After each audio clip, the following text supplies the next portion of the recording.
part of Double P Media, doublepmedia.com.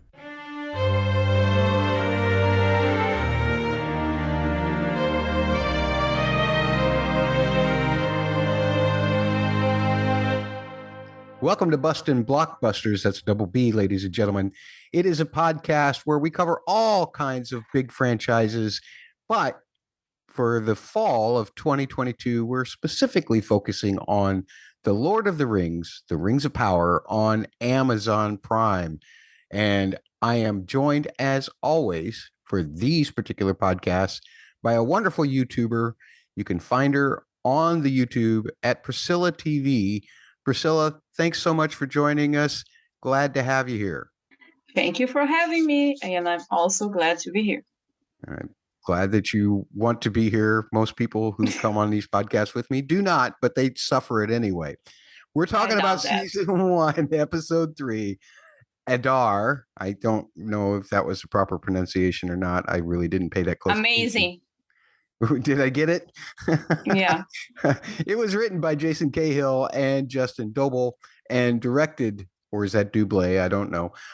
Directed by Wayne Chi Yeo, which is somebody who I am not really familiar with as a director, but I love the way this episode looks. So I guess I should have no complaints. I also love the performances. Speaking of which, let's get right to our ratings. We are part of the Double P Media Network. So we need to give double ratings or double letters for our ratings. I'm going to start with you, Priscilla, because you have a lot here that you want to say, I think, right up front. What was your rating for season 1, episode 3, Adar? Well, problem is it's not a double, it's a triple. Oh, you've got a triple. Holy I got a triple, yeah. It's 9 triple H. Oh, of course. Wait a minute. Triple H? Yeah, Halbrand's happy hours. Like, I knew already that he would be a smooth talker, but my God, he is indeed a smooth talker. Now, the guy has charm and he makes friends everywhere he goes. And it really impressed me how he could manage to keep money on him after being shipwrecked and but he managed and he bought beer for everyone, and I admire him for that. And I gotta say, I enjoyed this episode more than the first 2 episodes. I know I've seen some opinions that some people enjoyed more the second, and I also saw people enjoying more the first, which is completely normal. Now, this is a series, so the episodes will resonate differently for different people. I personally, I really like it. I think the story kind of kicks out here. No, we have exposition, of course, but the first 2 episodes were more of this world building. We are introduced to a new location, that's Numenor. But I think that some questions I had were answered here, and here we also have some more questions, which is also fine. I mean, so I really like it. Okay. I gave it the lowest score that I've given it, but not really because it was a poor quality episode. I just found some things a little annoying this time around. And so I gave it 8.8 out of 10, what I like to call double M's. Double M's? Yeah, Mordor mappings. To have the sigil become just basically a map of Mordor, I have to admit, was kind of disappointing to me. I thought the episode was really good. I did like the first 2 episodes a little better because maybe I got them back to back, and I was getting all of this freshness and just taking it all in excited. so much. Yeah, I was the excitement made me rate them higher. Plus, too many connections for me in this episode. I didn't need to see the fact that Galadriel just happened to be in a painting of Elrond and his brother. I like the information about Elrond and Elros both being brothers. And the fact that this definitely establishes that Elrond is not a full elf, which when you think back to that first episode, gives that whole elf lords only thing a context that some people originally thought, and I tended to go to the Lord side of it just because I didn't want to discriminate against Elrond, but he's only half elf. At any rate, only half. Yeah, I enjoyed getting the reference of Elrond and Elros, but I didn't need to see Galadriel in the picture. I mean, how much did those two hang out all this time? I think they established that they are friends. So friends do hang out a lot, right? I guess so. Nonetheless, it just seems awful convenient that she happened to be there for the painting, just so that they could illustrate the point that Elrond and Elros were half elves. It didn't really need Galadriel in there. The fact that Halbrand is from the line of kings, that his ancestry was the one that joined Morgoth, and he's from the line of kings from Mordor. It makes it awful convenient for Galadriel's mission as well. Now, I understand that there are often things that happen by her circumstance in Tolkien's lore and what have you. I'm fine with that, but I prefer more of the fact that Tolkien wrote a lot about catastrophes. So the fact that sometimes the most terrible thing can turn into a happy accident in a way. For instance, like the fact that Gollum tripped and went over the edge, even though they did it slightly different in Peter Jackson's movies. But that was the essence of the story, is that he's so happy that he won that he trips up and falls over, which becomes the victory for the rest of the world. Here, I'm just seeing it being like, oh, well, we need to have a reason for these two to stay together in this story, is what it felt like to me. And I'm sure that some of it does come from maybe stuff that they mined from the appendices or whatever, but I'm not, it just seems like too obvious of a placement of coincidences for me. And that was the reason why I got a couple of points knocked off for me. The Arondir stuff, I mean, sure, it's exciting, and we're going to building up to who's this Adar and whatever. But to me, the majority of his storyline this time around was just essentially seeing The Rock. If you've ever seen that movie with Sean Connery and I think it's Nicolas Cage, I don't remember. Nicolas Cage, of course. Yes. How can you forget about but essentially Nicolas Cage? it was just I know it's such a fabulous movie, isn't it? But I don't remember. I don't have any idea. I don't remember. It's been years since I've seen it. But The Rock by Sean Connery. But is Nicolas Cage there really, or I think he has to break in to try and get somebody out. Isn't that the plot of the story or something like that? But anyway, essentially, it's just it just felt like, oh, let's see orcs. Oh, look, they don't like sunlight. Well, we already knew that. Well, most of us knew that. Maybe new people didn't. So I'm okay with that. Let's see how horrible these orcs can be. Let's kill all of Arondir's friends. So and then Arondir does all kinds of Legolas things. So again, to me, it was just The Rock, but this time starring Legolas instead. And those are my kind of thoughts about it. But did you have any other thoughts before we move on to the music? I have counter arguments, like that you think that all this coincidence they just built up for because like to serve the plot of Galadriel. Is that what you're saying? That is like it's too convenient. I see in another way, let's say. Like well, she even says in the episode, she says, you know, there's a bigger force here putting us together. Yeah. But I just don't buy it that there would be that many coincidences. I will try to explain. I think like it's established that nobody's listening to Galadriel, right? Yeah. But she's right. So you have a lot of people online. Oh, Galadriel is annoying. I mean, nobody's listening to her, but she is right. So she is obviously annoyed. So what does she do? She kind of decides that if nobody's acting on the menace, like she's acting herself. She's like calling the responsibility for herself. So then all these coincidences happen, and it feeds in her this idea that it's actually meant to be.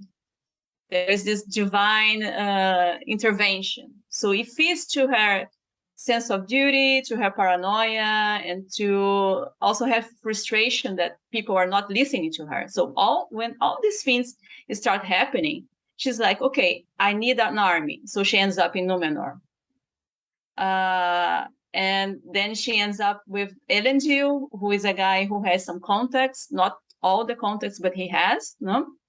So there is like a big possibility there that she will have this army, no?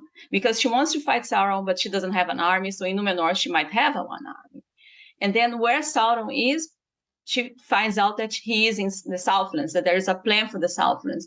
But she already knows this guy, who not only is from the Southlands, but he is from a royal line. Mm-hmm. So in her head, it's like, oh my God, by Eru Iluvita, this is what I'm meant to be. I'm meant to like not only have one army, but also have a second army, this Mordor army, like the Southlands armies. If I manage to get the Numenor there to unite all these tribes under this guy, then I have two armies. Then I don't need to go back to Gil-galad. Mm-hmm. No? So I think that is more or less what the plot is going. And with Arondir, like for every discovery they're making in Numenor, you kind of seeing the confirmation in the Arondir plot line. So she discovered like that Sauron has a plan, that like Morgoth kind of had like a second plan of domination. So you see that like the orcs are actually excavating, that they have like some sort of they have a leadership there, and they have a clear design of what they are trying to do with their land. No? Okay. And then they try to kind of Arondir and his friends, they try to escape, no? Using whatever things that they had there. And you can see kind of like the difference between the kind of elf that Arondir is, because he's a Sylvan elf. So he has this connection with forests, no? Right. And you have all this thing, no, I cannot take down this tree, but actually he kind of even apologized to the tree. And right. In the end, you have the only flaw that I saw, because like these two plot lines are kind of intersecting each other in this way, is because the guy who the episode is named after, we only see him in the end, and we don't see. So we get the question for this episode, but we don't get the answer. Yeah. Kind of like this was the thing that I kind of, I don't know if I like that, but. Okay. Well, Adar is, we didn't even get a full shot of him. It was like a blurry image of him as he was stepping forward. So I don't actually, I haven't looked to see who is going to be playing this character, but I can't wait to see the performance when it comes. But I agree with you. The title, like the second episode title, Adrift, that was pretty much Galadriel and Halbrand adrift. Mm-hmm. But the third title does kind of like say, well, here it is. Maybe it should have been called Build Up to Adar. I don't think that that would have flown well as a title either, but it would have been more true. Although his name does get said like, I don't know, 17, 18 times by orcs in the episode. But to me, the whole Arondir storyline was just, it was just kind of like, oh, orcs are bad. Let's show you how. That's basically all that I got out of that. Because the things that they discovered isn't helping anybody right now except us as viewers. You did say that it kind of confirms some things, but it doesn't, to me, it doesn't really do anything except to explain to us that orcs are bad and they look cool. So no, they established that these orcs in the Second Age, they have some sort of like reaction to sunlight. That's true. That's true. And like, for instance, like in the trilogy, we see another kind of orcs, that like Saruman orcs, that like the Uruk-hai, they are different. They can move in daylight easily. Exactly. Yeah. So you establishing that these are the OGs.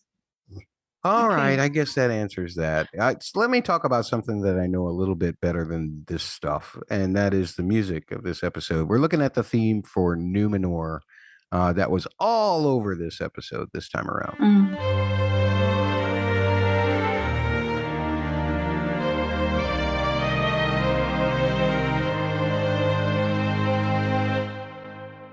Today in the musical analysis, we're going to be talking about the theme for Numenor and some of its other components that may break down to be a theme for Míriel as well, just due to slight changes, but we'll talk about that as we go along.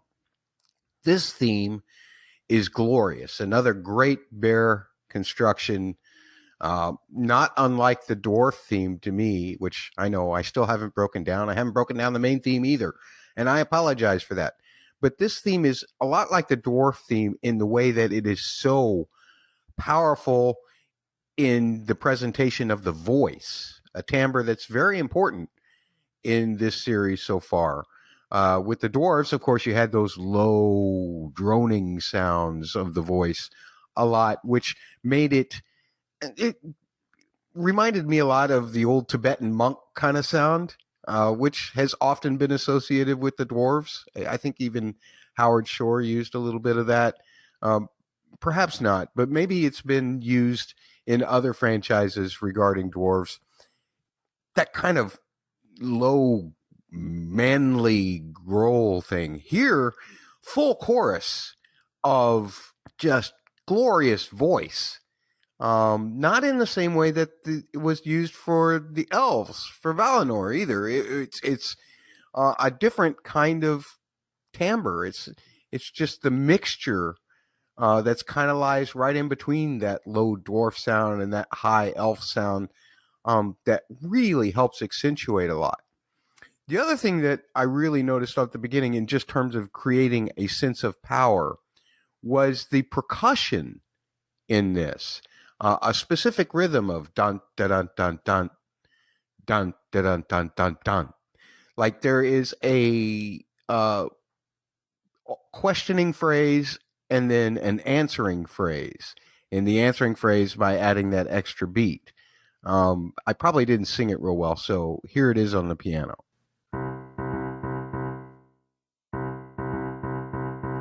And there were other great timbres as well. There's kind of an exotic sounding instrument, which I'm sorry, I haven't identified yet. I haven't had time because I'm doing this kind of on the fly as we get prepared to record the rest of the podcast episode.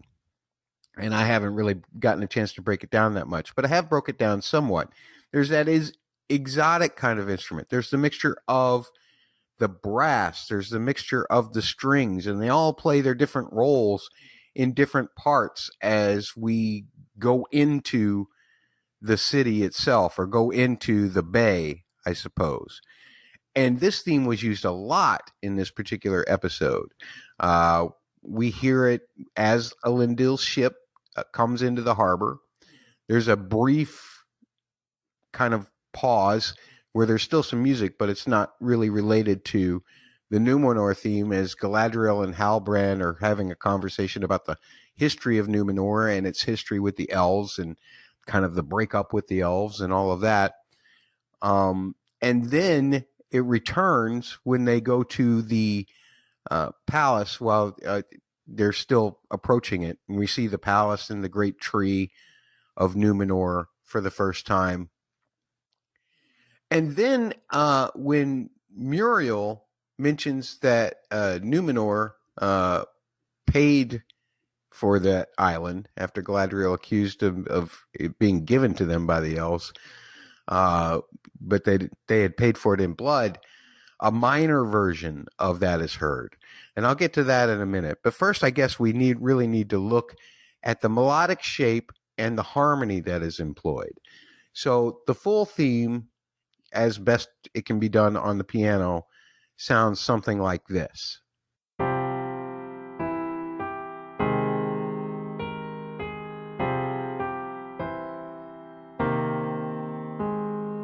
Now, one of the things that I really love about this is the melodic shape.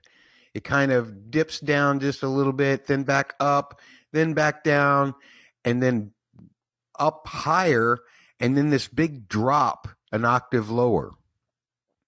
Big jumps are often big indicators of how to feel about this story melodically. What is the melodic shape trying to tell us? And again, I mean how high or how low the notes go. And having big jumps like this one is a full octave from the highest note to the lowest note, and it happens immediately, indicates that this is kind of a turbulent place to us.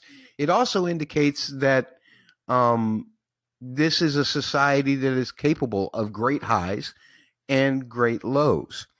So that's telling us something about Numenor's culture without us seeing anything, although it is accompanied by these beautiful images of Numenor, or it is accompanying these beautiful images of Numenor as we see it. But melodically, it's also telling you there's something that is quite turbulent here. And we see that throughout the course of this particular episode as Galadriel is struggling with what's going on with Numenor and what have you. And as, there's different aspects of this story. Why do they not like elves? What's going on there? And what's the turbulence behind that?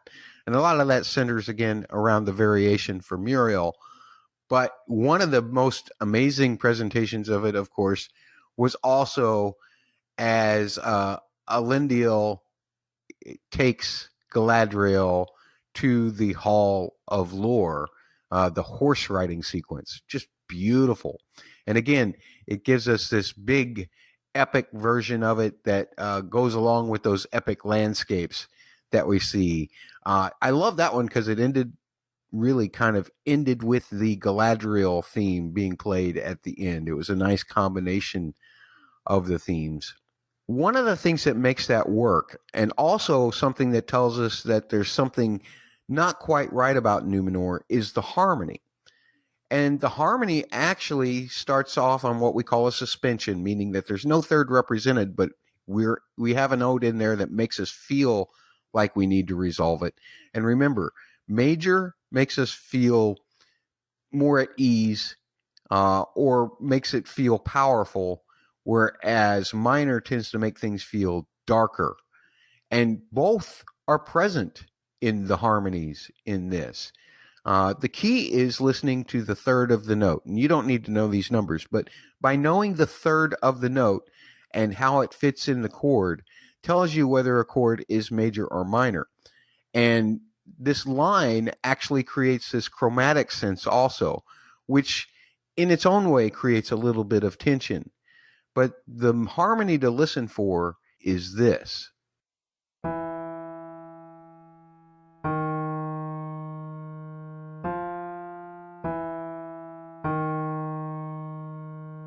When you have a major chord, as in the first part of that, you typically cannot have the kind of minor chord at the end of this particular melody. It's not a way that the scales fit together. You have to borrow those from two different scales, and it can be done easily. And we've heard it done in everything from, orchestral music to pop music. It's very common. It's what we call going to the parallel minor. Now, there's a difference between the relative and the parallel minor. The parallel minor actually keeps the same starting and ending notes as its major, whereas a relative minor starts in a different place on that major scale to create the minor sound. Again, a lot of terms that you probably don't need to know, but the fact that it's parallel gives it a central place that we can fixate on and say, oh yeah, here it is in a state of its glory. Ooh, here it is in the state of darkness. And these kind of things help to tell the story narratively through the music. Now, as I mentioned earlier, there is a variation on this theme within the episode itself, such as when Míriel again mentions that Numenor paid for their island in blood, and when she is visiting her father in the tower. When we hear that variation, the melodic shape is exactly the same, but the quality of the notes, and by that I mean whether the notes are indicated as major or minor, do change. Instead of that major third in the harmony, we get a minor third in the harmony and the melody. And so it sounds like this.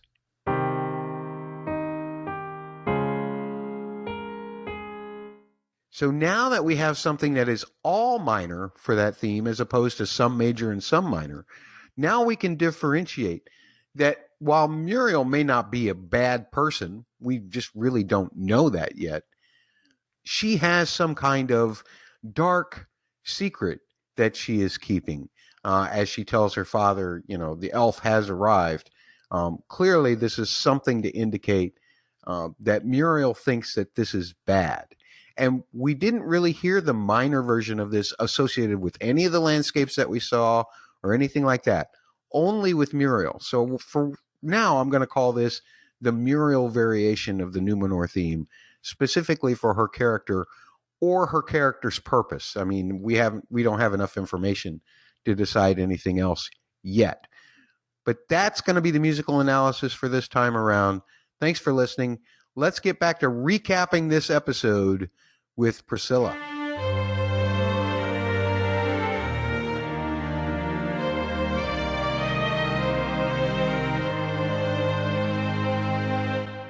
Priscilla, are you ready for our recap? There's a double R in there somewhere. Yes, I am. Okay. So I broke it down again kind of by character storylines, and we're going to divide that part into halves. We're just going to go over the Galadriel and Halbrand storyline, and Elendil storyline as we go through this, which that was kind of exciting to see Elendil and his silver. But Galadriel, she wakens on the ship. It's Elendil's ship, and Halbrand's there, and he explains to her that they're being taken by someone somewhere, and they find out that they're being taken to Numenor. But the captain, who is Elendil, will not give them any answers about anything. And Galadriel sees that he has snatched her prized possession, her brother's dagger. Then they figure out that they're going into Numenor, and there were so many things that reminded me, of course, of the stories, but specifically of Peter Jackson's look for Gondor. I did love that they seemed to have torches that were much more automated. All the guy had to do was raise his hand and somebody up there lit it. They have people actually manning the beacons all the time rather than having to climb up somewhere as they did in Return of the King.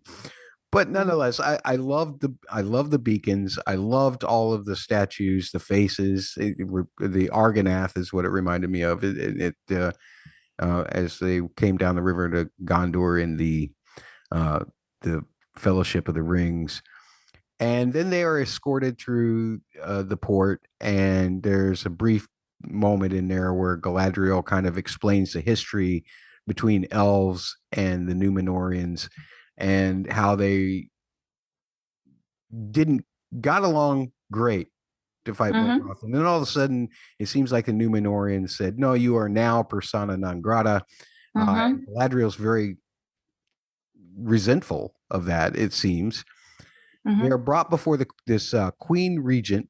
We know her, at least according to the credits, as Queen Regent Míriel, and a Chancellor Fazaron, I hope is how you say that. I'm not sure. It's Míriel and Farazon.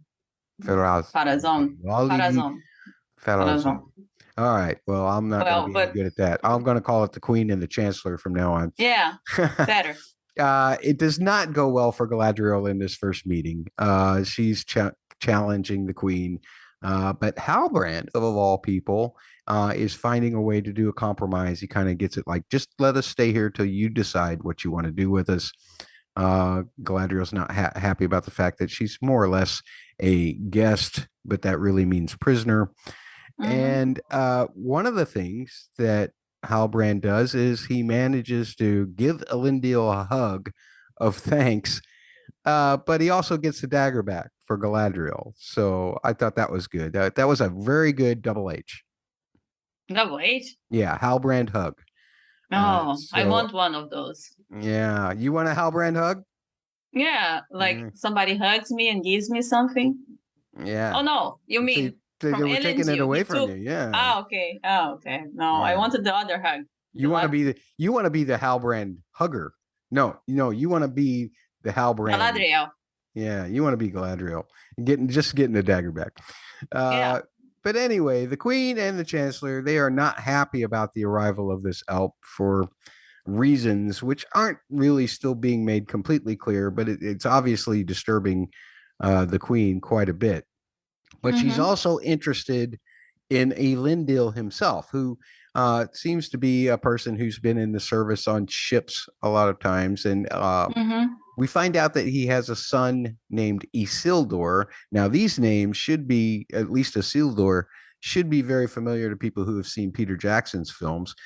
He was the original king that we saw in the prologue of the Fellowship of the Ring, who ended up cutting the ring from Sauron, correct? Correct. Yeah. So that might give you a little bit of a spoiler about what's going to happen to some of these characters in this story, but because we know that Isildur was a king there, but it's stuff that's already out there, so I don't feel any problem saying that.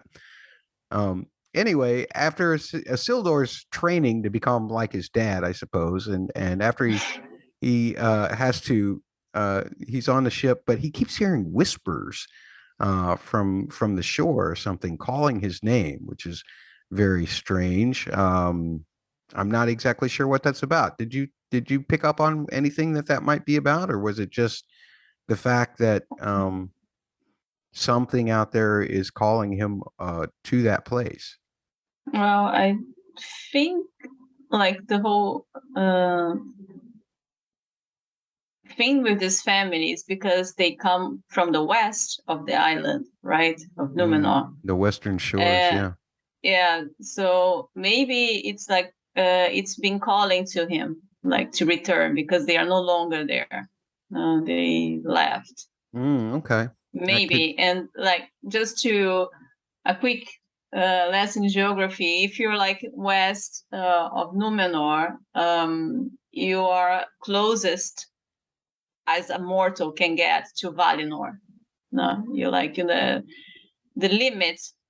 And if you have a palantir, you can actually see an island in Valinor from that shore. So the western shore is the shore that is closer to the elves and to Valinor, both in cultural terms and in geographical terms too. So maybe it was calling to Isildur because they are living this life where they are not quite aligned with the powers that took over Numenor, which we see in Farazon, no?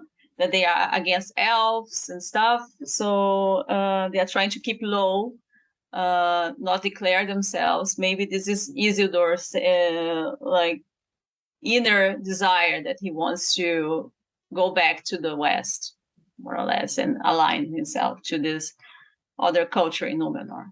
That's my take, but I don't know. Maybe I'm wrong. I don't know. I like the take. I like it a lot. At any rate, doesn't matter what it comes from or why. The fact is that it absolutely distracts Isildur to the point where one of his fellow shipmates ends up making a mistake with a sail, and that leads to some double S's. Double S's? Yeah, ship shenanigans.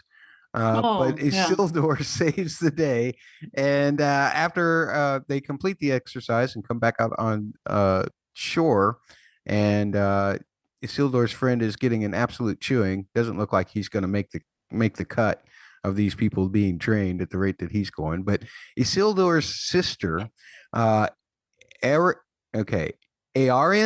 is that how you say that? Eärien, I believe. I think it's close enough. Yeah, she shows up. He's actually happier to see the horse, and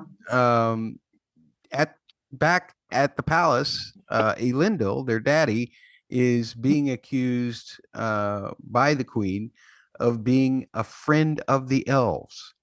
Now, she insinuates that he can make it up by guarding Galadriel. That's a double G, and I thought. initially when I saw Guard this. Galadriel. I thought initially, Priscilla, when I saw this sword, I thought, is that Narsil? Is that the we will see the shards of Narsil?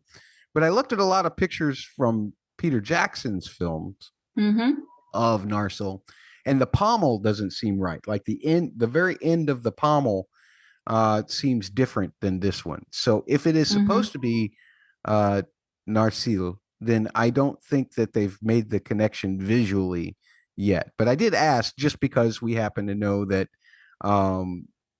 that particular sword, Narsil, was the one that Isildur used to cut off the finger, or once it was sharded, was the one that cut off the finger of Sauron and freed the ring. So I think it's still a possibility. Did you think that was Narsil?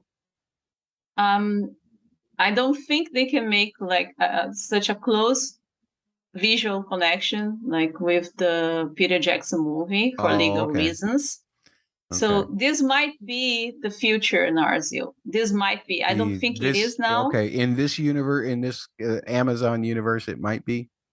It might be. I don't know exactly now if it is, but like they cannot like just copy the Peter Jackson's Narsil and put in the Rings of Power because otherwise they would get like some lawyers on them. So well, probably, but at the same time, you got the beacons, you got the Argonath and everything that looked an awful lot like Peter Jackson's stuff to me. I mean, not exactly, but no, but not exactly. They can remind you of, but they cannot be exact copy, you know. Yeah. Well, there's a big difference between having a circle at the end of your pommel and having like this point thing that comes to a point with a little bit of a slit in there, as it was in the Peter Jackson. So that's why I was like, they can come closer than that if they're trying to show that is the actual sword.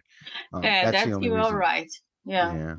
So that's why I think it's not. But if you think differently, folks, please, we want to hear from you.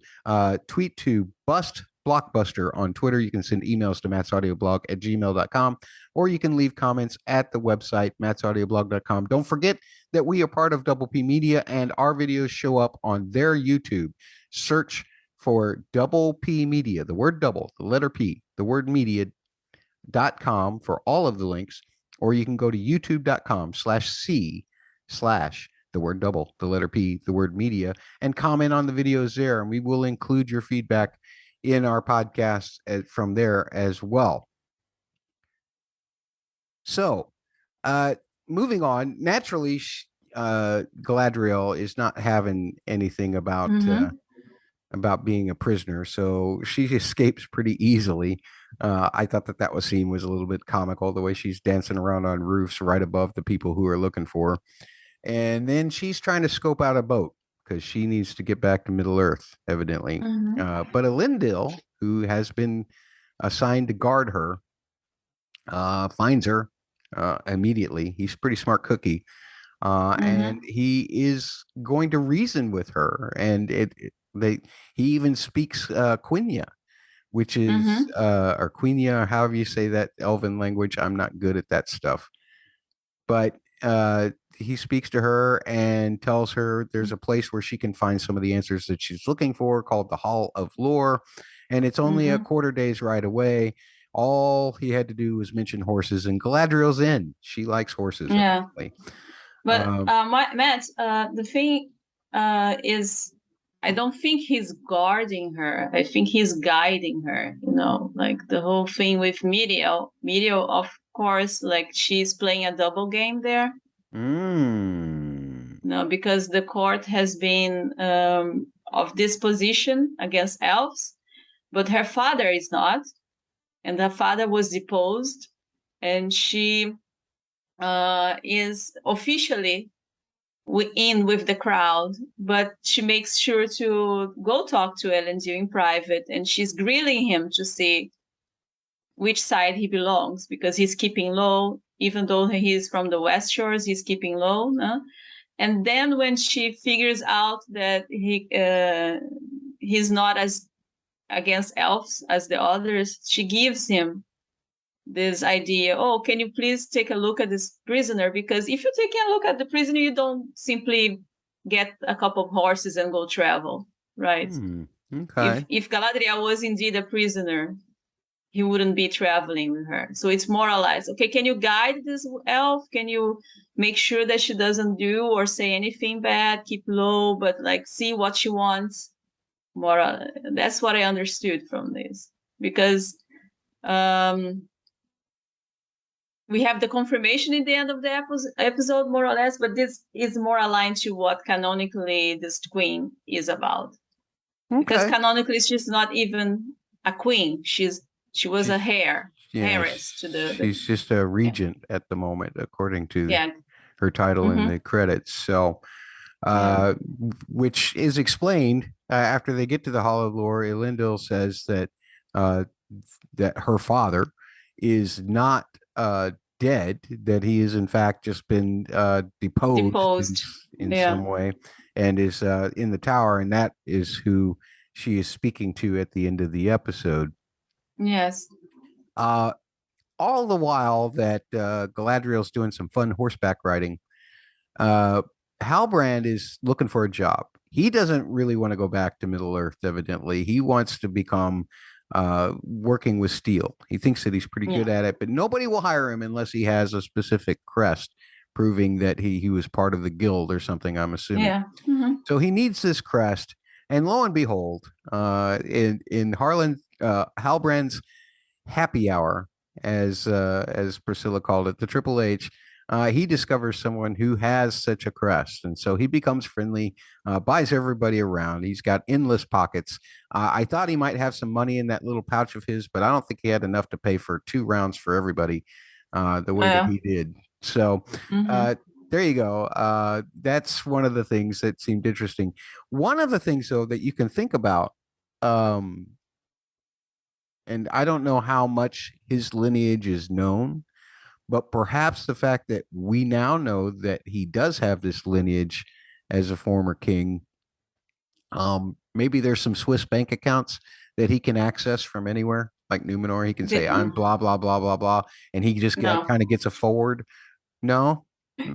I think he stole from somebody. I think he has like sticky fingers or something. Well, he's pretty good at that. He stole that. He stole that dagger back for Galadriel for sure. And he stole the crest from this guy, but they end up figuring it out, and they corner him by calling him I guess it was a lowborn person, and punching him. He then says, we're gonna fix that, and he just basically opens a can of whoop ass on these guys, including a radicalized Radius Sinolna. That's a double R with a U. I love that shot as somebody who has experience in the field of radiography. No, it didn't look exactly like the way it would if the wrist was separated from those two, from the ulna and the radius. My God. It was close enough. It was fun to see. I was like, oh yeah, I've never seen anything like that before, but I can see it happening. So I love that.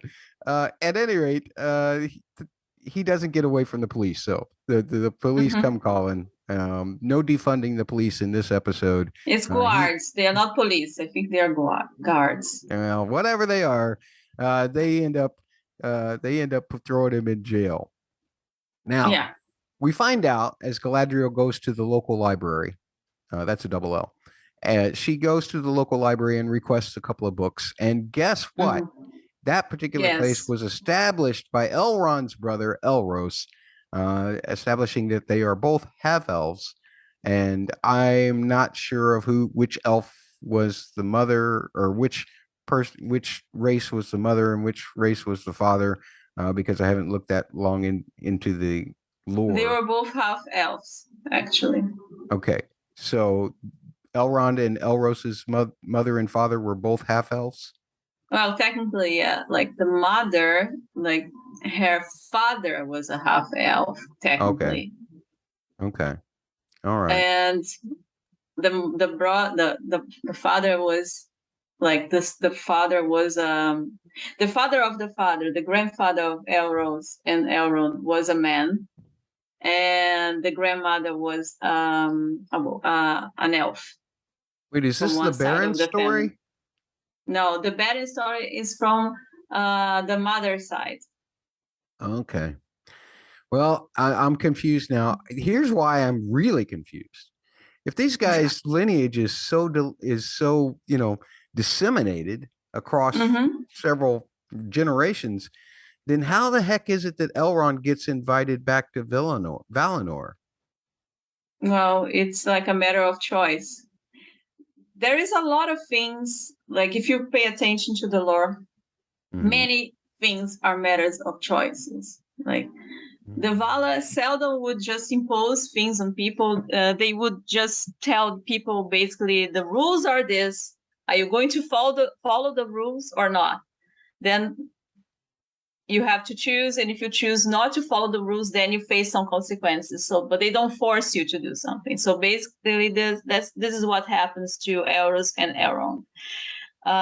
They are granted due to their lineage, because their lineage was both man and elf, that they could choose which destiny they would follow through, to which race they would be accounted for. So Elros chose the race of man, and Elrond chose the race of elves. The problem that I have with that now is the fact that Gil-galad makes it sound like getting into Valinor is like the golden prize, baby. Like you don't get, the elves don't get to, it doesn't seem like they get to choose. It seems like they get selected. No, I don't think it's that. No, because I don't know what kind of lore they are trying to establish for the show, because they are not making clear that not all elves are elves of Valinor. Okay. So Gil-galad is an elf from a Noldor family. You're right. Noldor line. We heard Galadriel say the same in this episode. Exactly. She's the daughter of Finarfin, which is the High King of the Noldors in Valinor. Gil-galad is the High King of the Noldors in Middle-earth. But there are other elves that are in Middle-earth that never went to Valinor. They have other cultures. They have like other practices. Then they recognize the Valar, but in this case, a Sylvan elf like Arondir, like in the lore, when he dies, he can answer the summons of Mendos, meaning he can go to Valinor to be re-embodied, to be reincarnated in Valinor, a Sylvan elf that has never been to Valinor before. But he has to accept that. So a couple of times Tolkien makes this distinction clear. No? He actually went about revising much of his lore too, but in this case, he's saying a Sylvan elf can, when he dies, he can actually either go to Valinor to answer the summons, or he can stay in Middle-earth and become a spirit of a tree, to become one with the nature if he doesn't want to. All right. Yeah, so I think the ones who are born in Valinor, when they die, for instance, they have to go to Mandos. And the people in Middle-earth who wants to go to Valinor by ship, going to the Grey Havens, for instance, if they have not taken part of the Kingslaying, then there is a big chance that the passage to Valinor is open to them, because the passage to Valinor is not open to everybody. So if you are Kingslayer, if you are Elf Kingslayer, you cannot go. Okay. Or if you have gone to Middle-earth against the Vala's wishes and never repented, for instance, you cannot go. Wow, that's an awful lot of rules, Priscilla. I'm sorry. Confused. No, I'm sorry. I'm terrible. No, you explained it very well. I'm just kidding you. It turns out, nonetheless, regardless of any of that, it turns out that checking out books is good for you. Well, yeah, even when those items are in black speech. But sometimes you can find a banned book in a library. But she figures out Sauron's plan by turning a sigil sideways. She now suddenly understands it's a map of Mordor. That's a double M. And that part seems to be solved. Now, Elendil just leaves her alone with the lore or whatever, or sends her back to where to the palace or wherever, because he has to have dinner and drinks with his son and daughter. And he becomes really upset when Isildur wants to kind of defer his service for a year. And he starts talking about his brother. And evidently, his brothers tried to convince him that they need to return to the Western Shores, correct? Just like you mentioned earlier. But when Eärien, go ahead. I find this part hilarious because Elendil just like witnessed Galadriel realizing that the world is about to end, basically, that Morgoth had a plan B. And then he goes to dinner with his family. Gotta have that one last dinner. It's a Last Supper kind of deal. No. And he gets pissed because his son doesn't want to be a sailor. Or like doesn't want to go to school again. Like it's the world is about to end. Wants to drop out of school a week before graduating. Way to go, boy. That's what you call putting it off to the last minute. Thanks a lot. It is funny. It is funny. But evidently his daughter has reapplied also for the Artists Guild, and she's made the cut. But he doesn't. Builders. It's Builders Guild. I sit corrected. But anyway, Isildur manages to slip out the door. And during that whole sequence, Lloyd Owen, who plays Isildur, I kept hearing Sean Bean's voice when he was playing Boromir in Gondor. I swear to God, maybe it's just the way that he says the word Isildur, but I swear to God, I was like, oh my God, that guy's really manifesting his Sean Bean Boromir in this scene, because it just seemed like every word that came out of his mouth, I was just like starting to see Ned Stark and Boromir at the same time. That was one of the things that really got me. They are lovely people. I love them. They seem I like the sister. I think that I think that she's probably she's cute. Yeah, well, and also to me, it seems like that there is something perhaps about Isildur's mother, Elendil's wife, because you don't see her around anywhere, and Isildur says something to him about how, or Elendil says to Isildur how being on the water will help calm him down and whatever. And Isildur says, just like you. And I assumed that was a reference to his mother. Why? Why do you assume that? Huh? Why do you think that? Do you think Elendil was a terrible husband? No. I think that Elendil is still mourning the loss of his wife, just as Isildur is mourning the loss of his mother. I think that's what that was about. Yeah, not anything violent, nothing bad. It's just that she happened to die. No, Isildur is accusing his father of murdering his mother. That's exactly what's happening. I was shocked. No, we'll strike that from the record. But no, I just believe it's over the loss of. Okay, got it. Yeah. Anyway. Galadriel has returned to the bay, and she is going to pay Halbrand a visit. He's in jail. Evidently, she's going to act as his lawyer too, because she seems to think that she can get him out of there. But she lets him know that she found the crest that he'd been keeping around his neck, and it turns out that he's part of a line of kings from the Southlands. She asks Halbrand to join her and to go back to Middle Earth to raise, like you said, not just one, but perhaps two armies.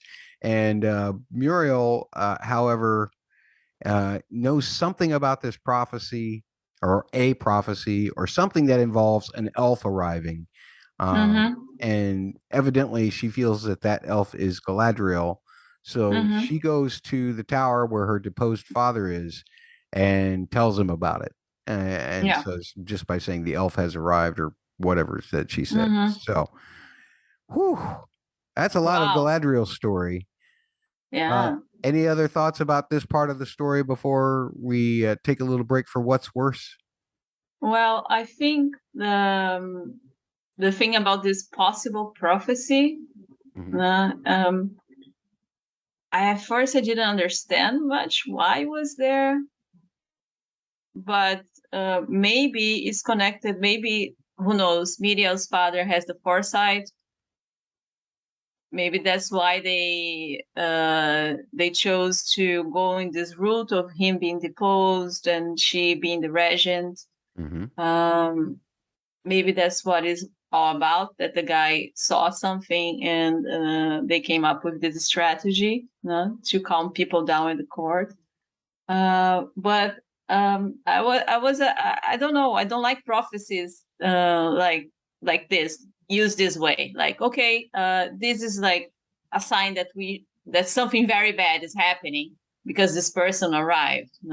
And Elendil kind of says that to Míriel, but in a way to diffuse the tensions, like, oh, you should not be believing in potence and stuff.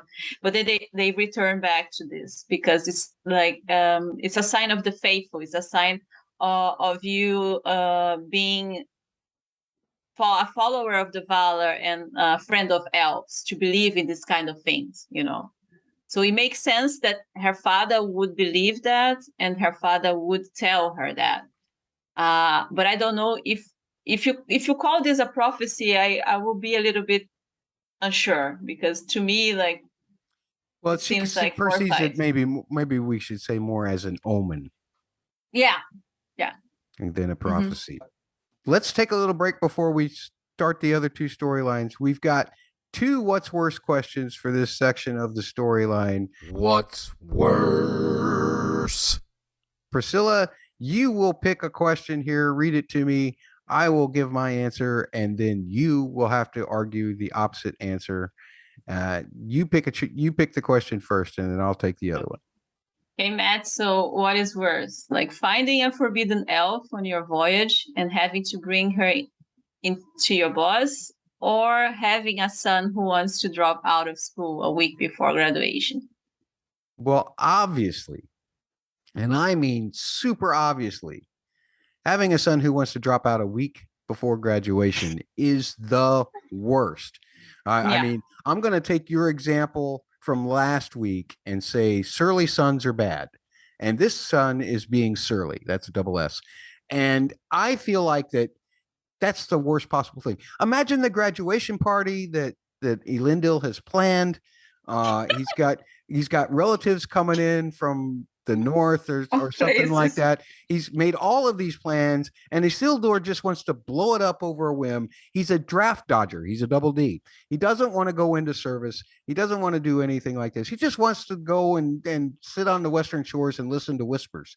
That doesn't seem Western whispers. That's a double W. That is terrible. Terrible kind of ambition to have, especially after you've put in so much work to get to this point. You're only 9 days away, just a little over a week away from graduation. Yeah. And now you're going to do this to your father, who is so proud of you for everything that you've accomplished, who's managed to get you out of trouble when you tried to fight a bunch of Queen's Guards before, and got you into this to save your life, basically. And now you're just going to leave.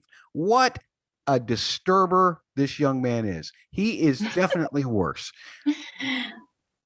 Well, like, I have to debate the opposite, right? So, like, fighting a forbidden elf, I think, is the worst case scenario for someone in Elendil's position. He is already like trying to distance himself from all these elf things, these elf lovers, these elf like faithful people that see the elves are being nice and stuff. And he's trying his best to leave this behind and to be a modern man in this modern Numenor, where people just want to be people. They don't want to, like, this kind of elf, like, invaders coming to their shores and pretending they are friends and stuff. So he just wants to be out of it, out of this confusion. And then, even though he's trying his best, he's like in the middle of the ocean. Then comes an elf.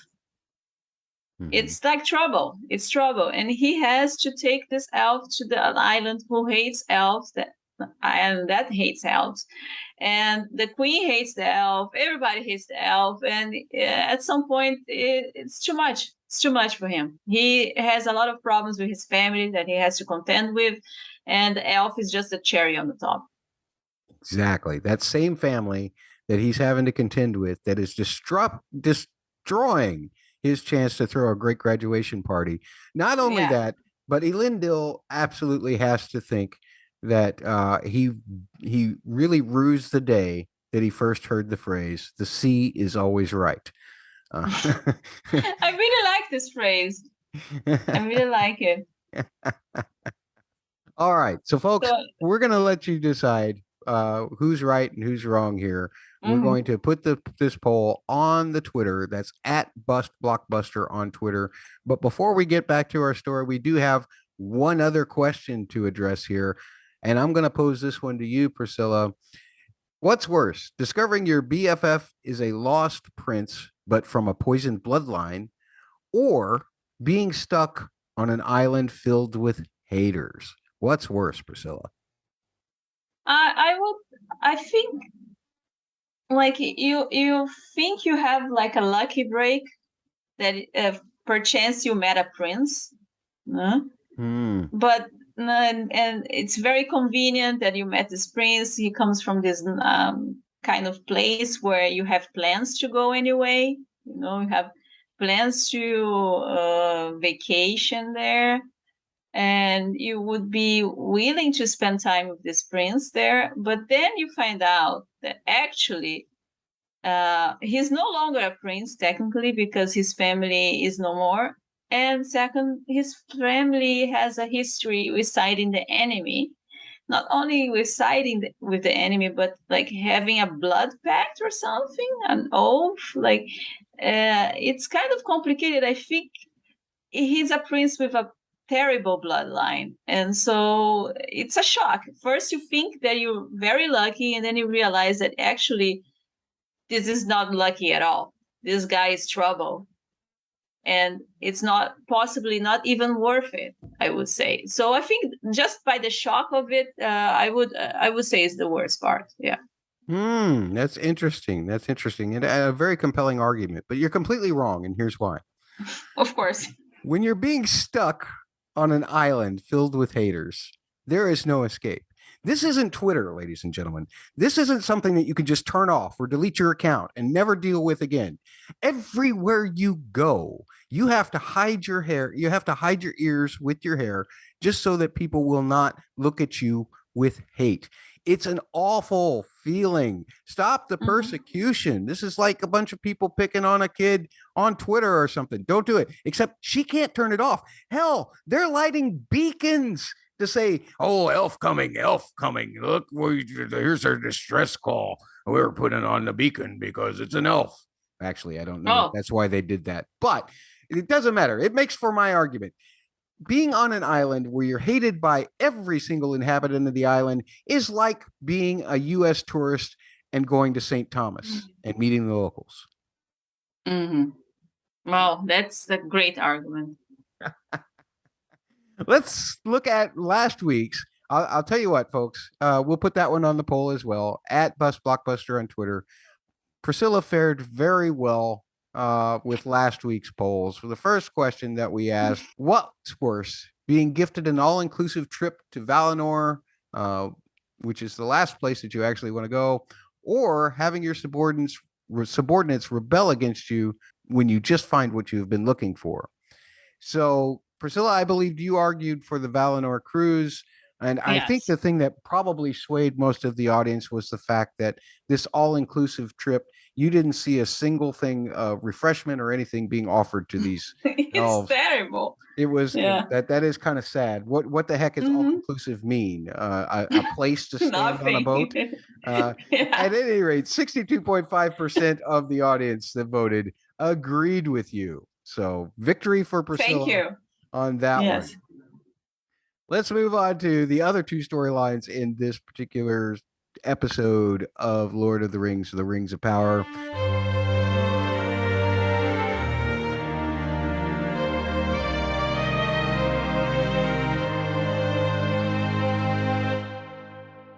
We'll start off with the Harfoots.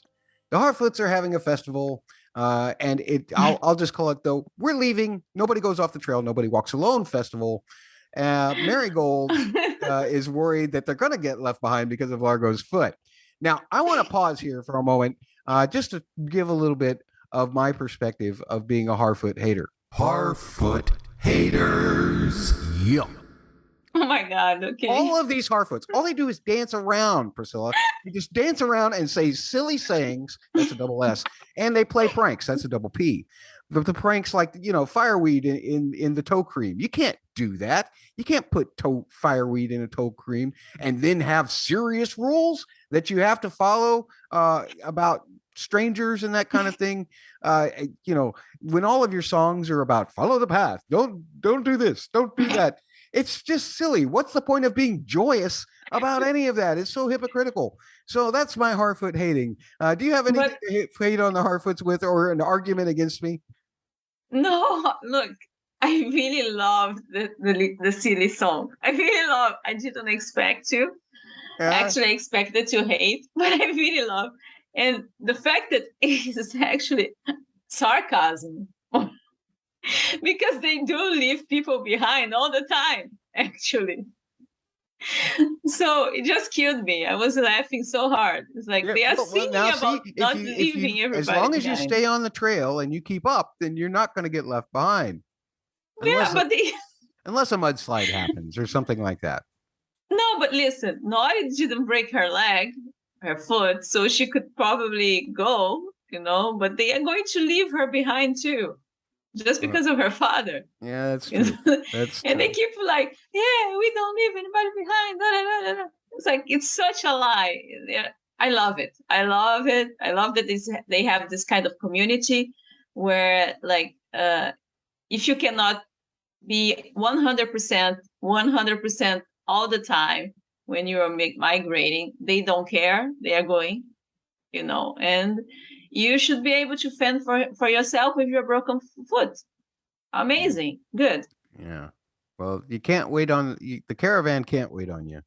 No. So that's the crux of it. But Nori's got on another mission. She wants to go to the library herself, but she doesn't have a library card. So she's going to have to steal a book, sneak it under her coat or whatever, or at least rip a page out of the book. So she blackmails Poppy, Proudfoot, to help her. And she threatens that if Poppy doesn't help her, then she will expose Poppy's involvement in putting fireweed in toe cream.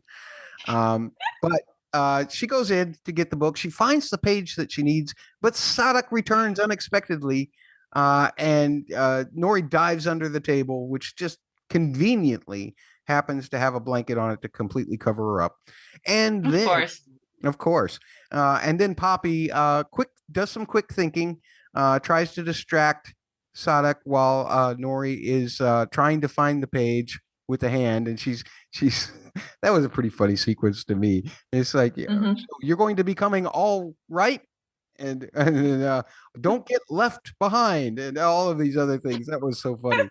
As the hand was just darting around and everything. But anyway, Nori does end up getting the page that she needs. She leaves it somewhere so that she can join in with this leave behind ceremony, which is all doom and gloom about people who got left behind by their own rules. And by the way, it's very nice of Nori to blackmail the friend who lost her whole family. It's amazing. Hey, I love the Harfoots. When you are a Harfoot, I can only imagine that fireweed in your toe cream is one of the worst possible offenses ever. Yes, of course. So Poppy deserved to be blackmailed for that, in my opinion. And Nori got her way that way too. So that's all good. Yeah. At any rate, as they're having this horrible, horrible ceremony where they remember all of those left behind, by their own rules, they got left behind. But nonetheless, there's some tension building up as we hear about this regarding Largo, Marigold, Nori, and I can't remember the other little girl's name, but I think it starts with D. One of the things that I got out of that particular thing, despite my finding it completely absurd, was that we got a sense of Poppy's history.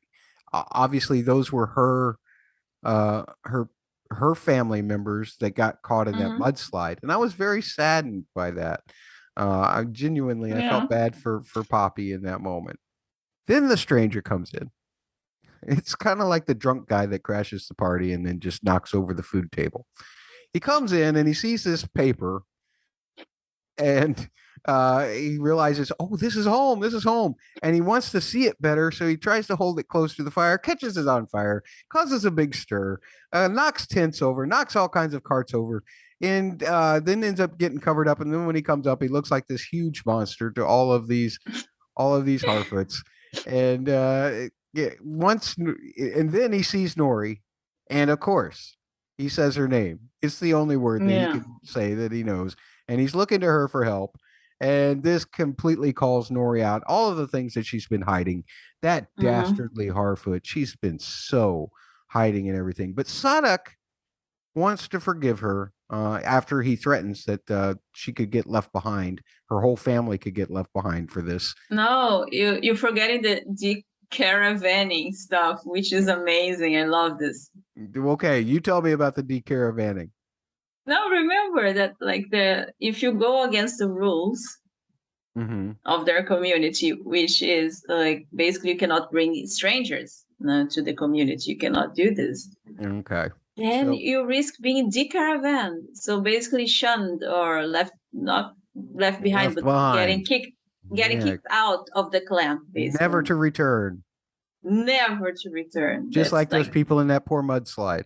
Never to return, even though it wasn't their fault that a mudslide happened. Anyway, Sadak does his judgment. He says that the Brandyfoot family can come. They will not be decaravaned, but they can only be at the back of the caravan, which makes it really tough on Largo.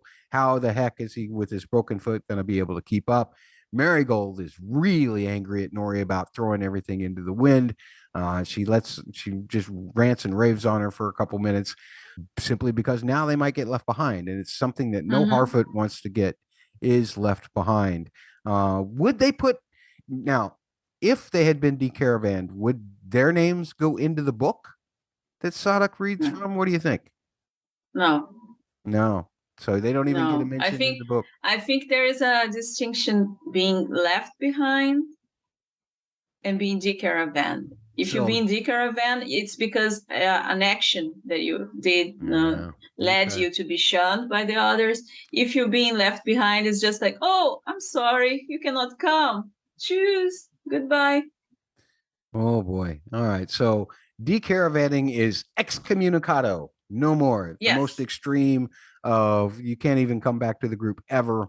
Where being left behind is just happenstance because of stupid rules. So at any rate, they end up at the back of the caravan. The caravan's moving along. No wonder Largo was having such trouble with it, because evidently the stranger was hiding in the back of the damn thing. Oh my God, yeah.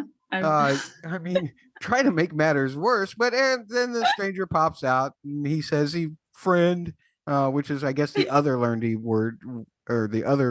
learned from Nori. And then Nori says, oh, I've got an idea. You're big. You pull the cart. Maybe we can put Largo in the back, although she doesn't say that, but that's what I would do. Put Largo in the back of that cart, let him cart it for a while. Let the stranger cart it for a while, and we'll help you find your stars. So that seems like a pretty good compromise. They're already kind of far behind by the time we see that one far away shot of the entire caravan. But I imagine with the stranger, they'll probably pick up quite a bit of pace there pretty soon. Yes. So, any other thoughts about the Harfoots this particular episode? As I said, I thought it was hilarious. The whole premise. I mean, I have to say also that the ceremony about people being left behind, it moved me because of I didn't know Poppy was an orphan. I haven't realized that, but she is an orphan, a Harfoot orphan. I don't know. And But the whole premise of their society and like how they make everything seems very cute because they're small and they are whimsical, but actually they are kind of like, it's pretty dark. Their society is pretty dark if you come to think of like, you get a cold, you're left behind. You break your foot, you get left behind. You don't understand stranger danger, you are the caravan. So it's like Yeah. tough. It's tough to be a Harfoot. Who would have thought? For people that seem to have so much fun, they certainly don't have a whole lot of fun. It's a cult. It's a cult. All right, so let's move on to the Rock part of the episode where Arondir finds himself captured as an orc camp. I was completely wrong. I thought it was going to be Ints that were capturing him there. I thought Really? it and the orc thing was completely separate. Just because of all the tree roots and everything. I thought, oh, maybe an Int slipped down there or something. But no, it was in fact orcs that grabbed him. It looks like most of his elf friends have been grabbed as well. His orc friends from the watchtower. Looks like there's all kinds of people that have been captured and are being turned into slaves or orcs or something around there. But he and his fellow slaves figure out about the tunnels, which is something that should have been pretty obvious to any viewers like 2 episodes ago. Nonetheless, they figured out, oh, the tunnels shield them from the sun and they can go undetected as well from any of the towers. It's like, oh, 2 and 2 does equal 4, Arondir.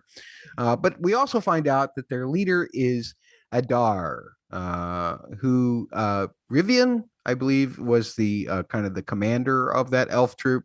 Believes may be another name for Sauron. They make a plan to escape by checking out their surroundings and everything. But then there's an argument about whether the tree needs to go or not. And one of the orcs offers a water ration, but it comes with a little bit of a string attached to it, a throat slitting surprise. And it ends with those thoughts. It ends any thoughts of escape at that moment because Médhor, the one who disapproved of Arondir and Bronwyn in the first episode, he is the one who gets killed. I say good riddance to that elf. He doesn't know what love is, and Arondir does. I think neither. Huh? I think neither knows. I think they're both not experienced. Pretty clueless. Yeah, probably so. Arondir gets a chance to check out where they are when he offers to actually cut the tree down to kind of calm the situation down. And sometime after, Arondir's commander starts the revolt. That's Revion, I guess. And Arondir helps out. The orcs release a warg on them. It does some damage. It starts killing some things. And then Arondir starts doing some Orlando Bloom Legolas stuff to help his commander Revion get away. Pretty useless. Evidently, there's somebody out there who doesn't resist or who doesn't have that much of a sunlight effect on him that's shooting arrows at him. He's pretty dead pretty quickly. And then they Arondir, he's trying to escape himself. They throw him back into the pit. They're about to kill him, but the chief says they will bring him to their leader. And we see the leader from the back with a strange glove on his left hand. And then we start to see his face as he comes into, oh, wait, the screen goes unfocused. You'll have to wait until next episode. Adar is shown, or maybe not. Maybe they won't even go back to the Rock next episode. Who knows what's going to happen there? But we do know that there is actually an Adar. We just don't know whether Revion was right about him yet or not. So, any thoughts about the Arondir storyline? Well, I guess it's not Sauron. I think it's another character. And I saw pointed ear, so it's an elf. Okay. So we are going to have a story. We are going to have a story, like a drama about it. This guy, maybe he's a fallen elf. Maybe he's related to one of the elves we've seen right now, until now. Who knows? If I would guess, I think he's like a tenant of Sauron. He's like a second in command to Sauron, and possibly one of those elves who came from Valinor to fight the evil but turned. If I would guess that. Darth Vader, he turned to the dark side.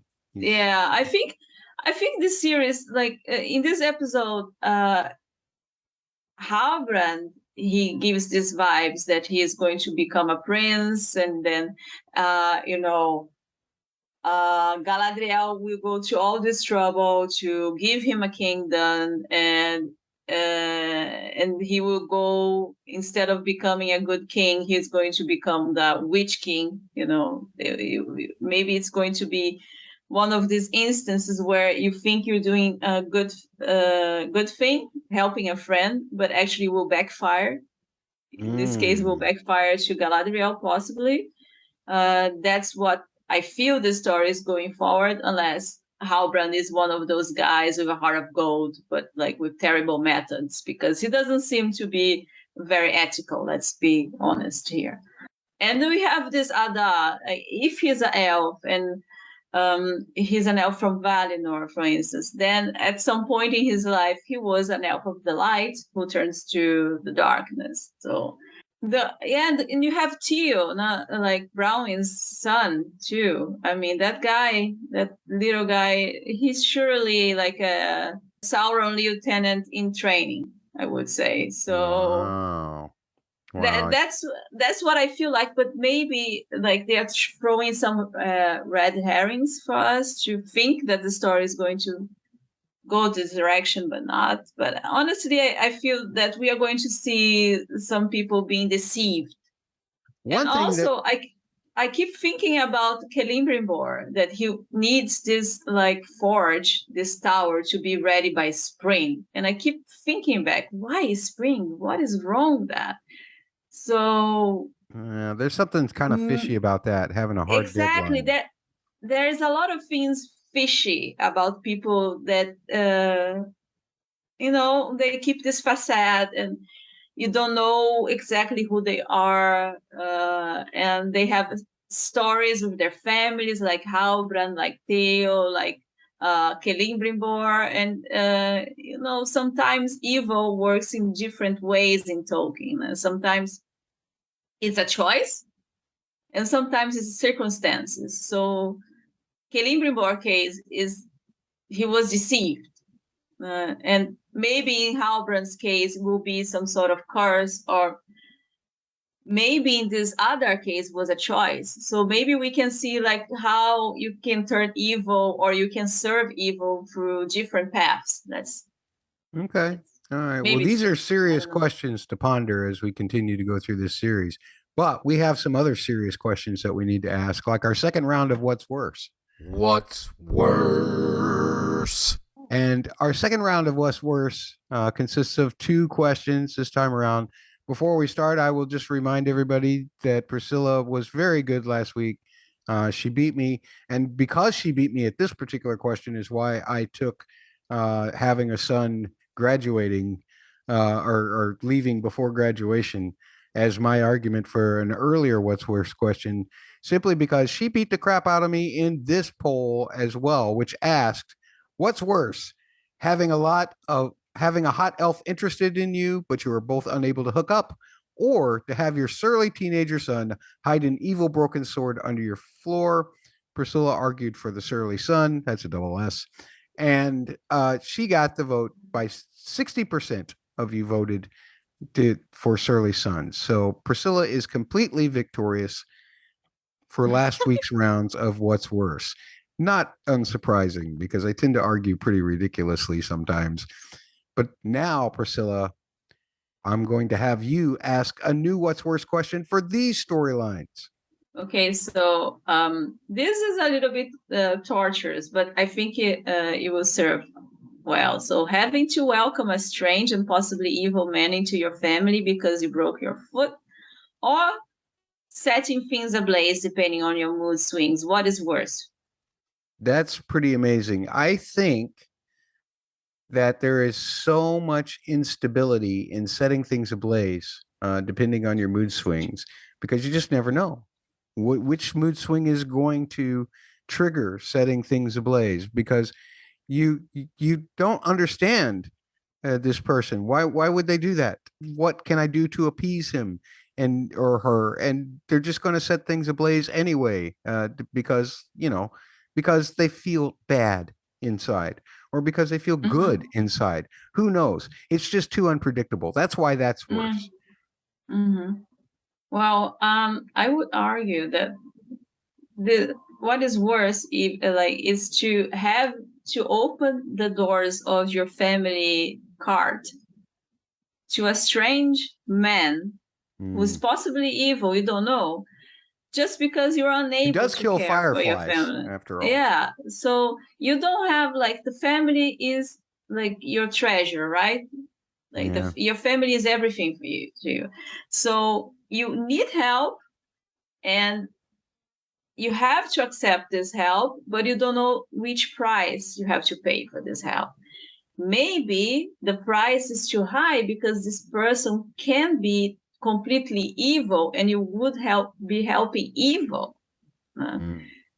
Maybe it's just you're just saving yourself for one day just to go completely for this stranger to go completely insane on you a couple of days later. So I think it's worse. Well, folks, we will put that on the poll once again at Bus Blockbuster on Twitter. Don't forget that you can send us any thoughts that you have about the episodes or the podcast via that Twitter handle as well. You can also send thoughts to us via email, mattsaudioblog@gmail.com, mattsaudioblog@gmail.com. If you want to talk to our bosses because, you don't want to say the bad things about us to our face, then feel free to tweet at the word double, the letters PHQ on Twitter, and let them know how you feel about that. But you won't find the polls there. You'll only find the polls at Bus Blockbuster on Twitter. I have one last what's worse question for you, Priscilla. Tell me. What's worse?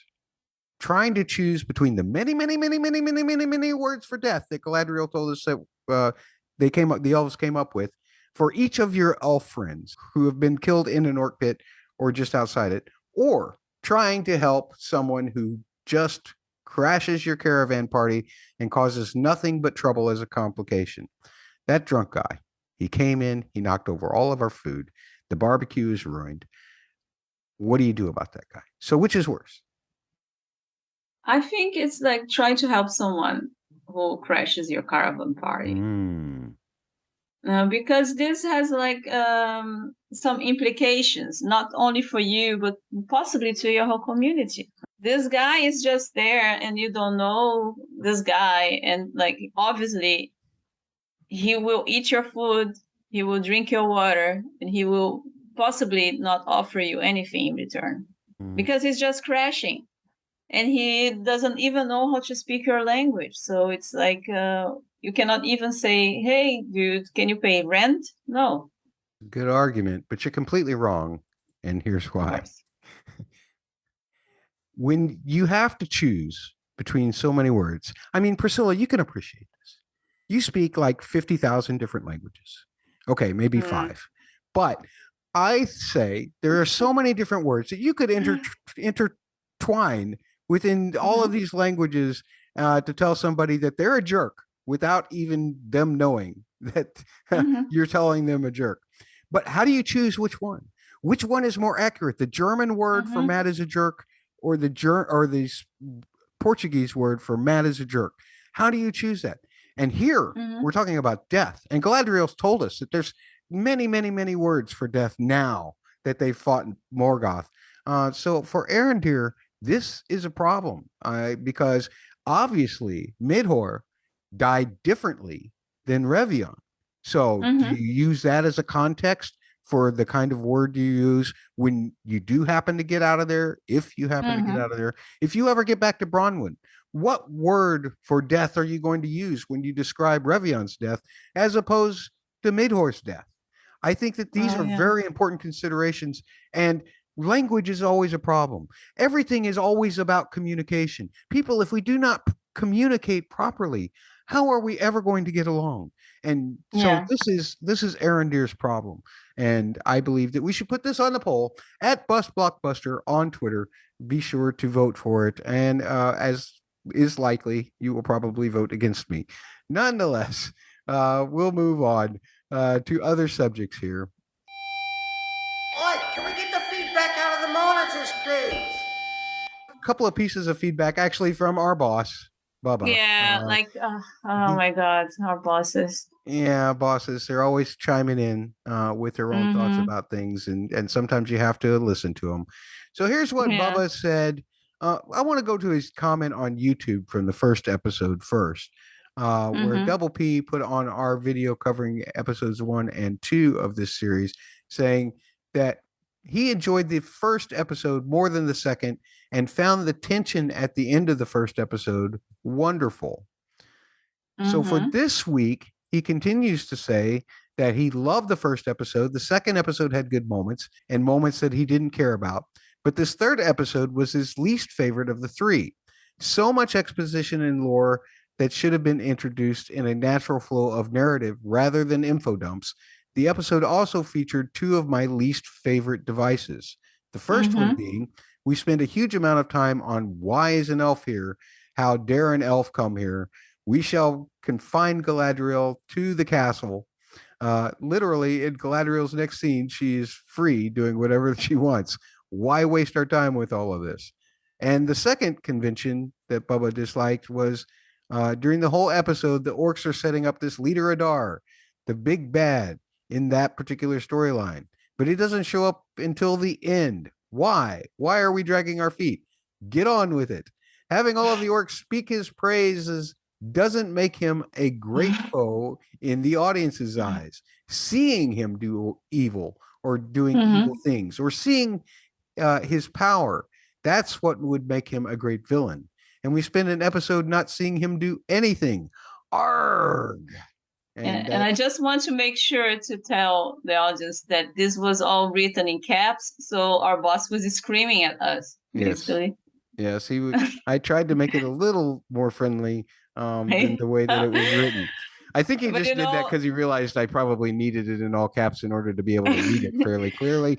But nonetheless, yes, all caps. I can argue the first bit, the same argument I used with you. It's just like they are just like Míriel, the queen, is just saying that she's putting Galadriel in prison just to please the court. It's just like she's just playing a game of what is official and what is not official. Like officially, she is this hardcore elf hater, and unofficially, she is like a friend of the elves.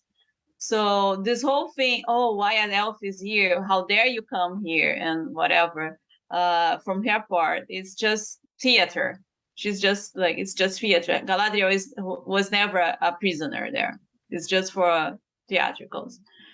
And about orcs and the setting up Adar, I agree with that. It was a lot of setup, a lot of build up.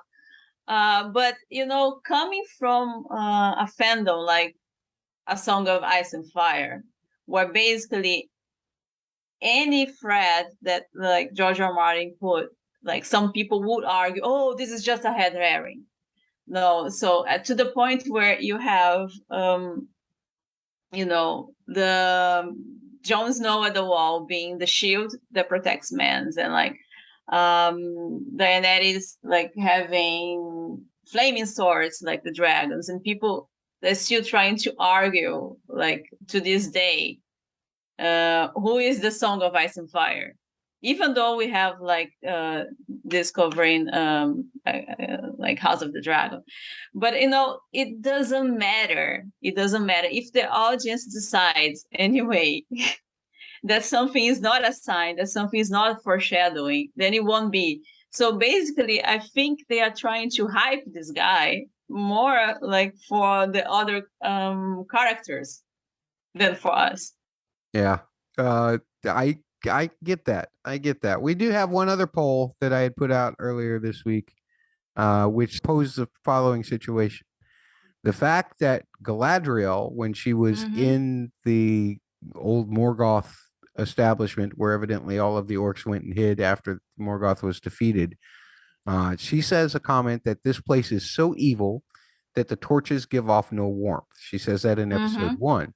Then in episode 2, Nori says it's not hot, referring to the fire in the crater. Poppy says, fine, it's not hot.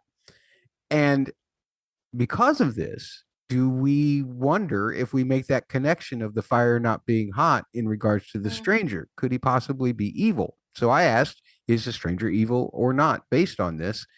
Actually, 2/3 of the people, 66.7%, said that they still believe that the stranger is not evil, despite any of this evidence. So was this evidence kind of a red herring or just a coincidence, do you think? I'm undecided. Undecided? Yeah, because there is context, right? When the Galadriel is there, like, and she says that the place is so evil that the torch give off no warmth. She is like in the northernest part of the world where like the temperature is already very cold, and obviously she's in an evil place. So I understood that it's like you're not getting warmth, so you're not. Yeah. You can't change the temperature of a fire though based on the temperatures around it. Exactly, but like I understood that it's the place who is doing that. Right. Okay. So is the crater not like a place where the fire isn't hot? But you have a falling person there, like I don't know what he is. But whatever he's emanating could be so evil that it would make that fire not hot. No, that's the opposite. That's the context is opposite. Like you have a person there and you have another person going to save that. So maybe it's some magical fire that is trying to keep this person alive. Basically. I would argue that the same flame that one elf couldn't. You want him to be evil. Well, I'm just saying that to me the parallel is the fact that the flame at the place was not hot. And the flame in the crater was not hot. Now, Galadriel gives us a reason for that. She says the flame is not evil. Hot. It gives off no warmth because it's so why would you say that's okay for one spot, but not for the other? Contest, because like you're in a cold spot in an evil palace and you expect the fire to give you warmth. But it's the evil that's causing it. It's not the place. It's the evil. No, if you are in a cold place, the first thing you want to be is warm, right? So you set a fire and you get like there and you get all comfortable. But if you are in a big explosion, you don't want to get burned. Okay. I love your videos that you're doing on the Lord of the Rings as well for your own YouTube channel. They're great. They're very extensive and they really express a lot of things, some of which you guys will hear on our podcast here, but some of which she kind of saves in the bucket for her own video presentations. So I urge you to subscribe to Priscilla TV on YouTube. Just search for Priscilla TV on YouTube. Subscribe, like the videos. Don't worry that they're in Portuguese. Actually, the translator works really good. If you switch it to auto translate in English, I get everything that she's talking about and the context that it's in when I watch the subtitles translated into English.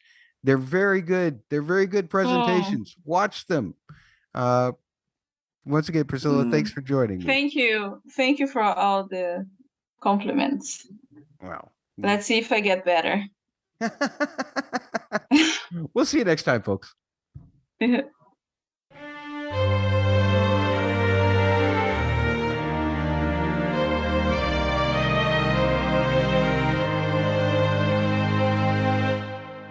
Part of Double P Media, doublepmedia.com.